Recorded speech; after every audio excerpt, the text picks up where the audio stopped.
Hey guys, it's Danae. So in this video I thought I would show you how I cut my own hair. I was going to do a hair care routine and I kind of was going to put this in, but then I just thought it would be better as two separate videos so it wasn't like 15 minutes long and it was like a lot of stuff. I just figured I would kind of do this first and then maybe I'll do a hair care routine in a little while. But yeah, I've been cutting my own hair for a while. I started cutting it on my own when I lived overseas, and then I went to cut it regularly, and then when I moved to Charleston, I was actually going to get it. I had it short. I cut it short, and then when it was short, I would have someone cut it. And then as it was growing out, I had it cut somewhere a couple of times, but then once it got long again, I started cutting it on my own. Now the way I do it, you really can't cut it on your own this way. If it's short, it has to be at least long enough that, you know, you can part it and pull it over your shoulders. So I would say at least to here, if not longer. The longer it is, I think the easier and more even it is when you cut it. And it kind of, I just do a blunt cut across. I don't really have very many layers. I have a couple of shorter pieces on the side and then I cut those separately. So this is not the best tip or trick if you have lots of layers or want to cut into your hair a lot. It's kind of more if you have long straight across cut. And I also cut my bangs, so if you want to know how to cut long bangs, you can stay tuned for that as well. And this works for any type of long side swept bang. I still kept mine pretty long. There's about here, and I think I cut like 2 inches off. They were really long. They weren't even bangs anymore. But it would work for anything, you know, like, you know, at your nose level or longer. If you're going to do it shorter and want them a little straighter, this isn't the best way to do it. But anything side swept, this works well. I've cut my own bangs always. So yeah, if you are interested in how to cut your own hair, keep watching.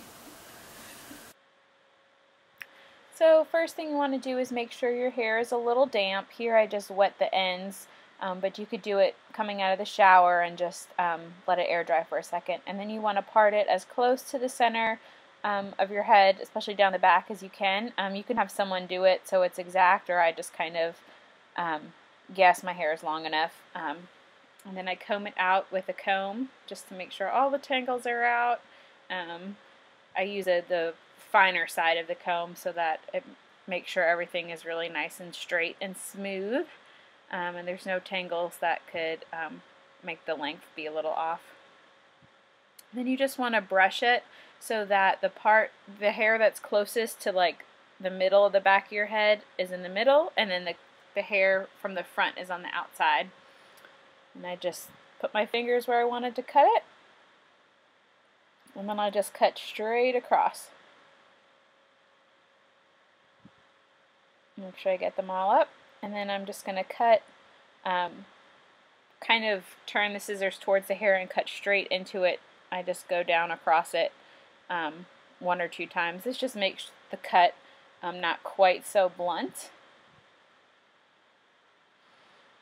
And I'll just brush it out, and I'm going to do the same thing on the other side. The other side is actually the tricky side, whichever side you do second, because you just want to make sure it lines up with that first side. So same thing, I'm going to brush it so the hair from the back is in the middle, like closest to my neck, and the hair from the front of my head is on the outside.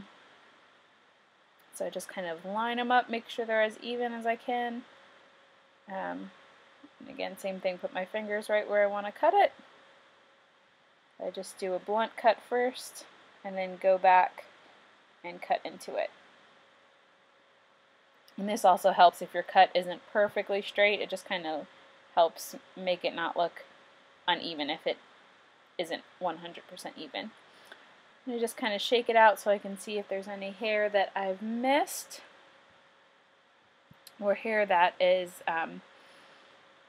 didn't get cut. I pulled both sides towards the middle. I try to get them as close under my nose as I can to make sure they're even. Just double check, make sure I got everything and it's where I like it. And then sometimes I'll just go back in and cut into the bottom a little more, again with the scissors just kind of like pointing straight at the hair. Sometimes they do that, sometimes I don't, depending on how I'm feeling that day. So yeah, just cut in it, go back across it a couple times just to make sure it's got a little bit, you know, of a softer edge to it. And do the same thing on the other side, just pull it down and then just cut into it. And that is really about as long as it takes me to cut the length of my hair. And then I just go back. The front, like top front section of my hair tends to get a lot of breakage. So I get split ends that are kind of higher up in my head and not just at the end. So in order to trim these off so that the hair can keep growing healthy, I just take that section and I twist it, and then all those little split ends will kind of stick out. You can't really see them on camera, but they're there, and that's kind of what I'm trimming there. And then so I just kind of twist and move my way down the length of the hair. It's a little harder towards the bottom because my hair is still a little damp, so those ends don't stick out quite so much. But if you kind of keep twisting it, they'll eventually pop out. So I just go all the way to the end and get them all cut. Sometimes I'll go through and do it a couple times just to make sure I get them all. And this way, it's just make sure that all the hair in that section of my head is healthy, and the hair that's, you know, growing is healthy, and I don't have split ends that are just going to keep going higher and higher and preventing that hair from actually growing. So just get the final little bits, and then go through on the other side. This section's a little smaller because I have less hair on this side. But yeah, just give it a little twist, then go down and trim all the little bits that stick out.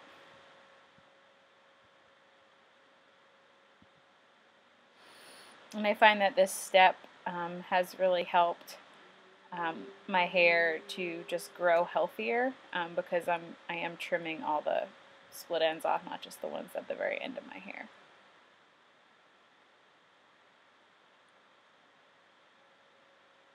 There we go, get those last little bits. Alright, and then this one section of my hair is just a little bit, it's like a section that's a little shorter than the rest of my hair, so I just kind of, it's a little bit out of frame, but I trimmed that off a little bit just to give that hair a trim as well. I'm trying to grow it out. Alright, on to my bangs. So these are super long bangs. They're not really even bangs anymore at this point. So I just pulled out all the hair that I want to be bangs. I, again, lined up with my fingers where I wanted to trim them, brushed it through. I'm still going to keep them super long. I like them to be in a ponytail. And then again, I just cut straight across first. And then I'm going to go back and cut into them like I do with the rest of my hair. And with my bangs, I tend to cut into them a lot more because I really want them to be soft, and I don't want this cut to be blunt at all. I kind of want them to go off at an angle and just kind of fade out. And there you go. That is how I cut my hair. Okay, so I hope you enjoyed this video. If you did, be sure to give it a thumbs up and click subscribe, and let me know in the comments if you'd be interested in seeing a hair care routine or like tips for growing your hair out long. It took me about 2 years to get my hair from chin length, not quite this long, but to about here, so it was considered long again, and then another year for it to get to where it is now. So if you want any tips or tricks for that, let me know and I'll put that in the hair care routine. Yeah. And I will see you in my next video. Bye!